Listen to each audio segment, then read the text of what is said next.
Ahoj priatelia, chcem vám ukázať jedno nádherné, prekrásne video, ktoré som nakrútil nie preto, že dobré skutky sa točiť majú, alebo že sa majú prezentovať. Oni sa majú diať. Ale to, čo urobili tieto deti, keď sme vystúpili z auta, išli sme na obyčajný nákup a z obyčajného nákupu tie decká si všimli niekoho, kto potreboval pomoc. A vy to budete mať možnosť vidieť. Prosím, pozrite si toto nádherné video, ktoré vám teraz ukážem.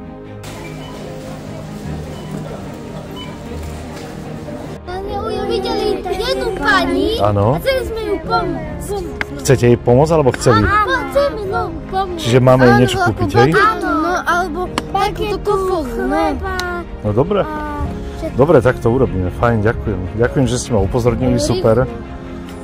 Čo tam rýchlo? Bo tehotné treba jesť trošku. Je tak, aha. Dobre, dobre.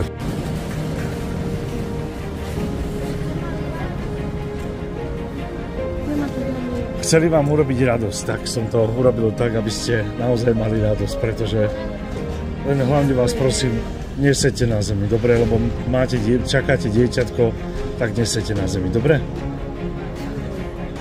Dávajte si pozor na seba, dobre? Ahojte, dovidenia.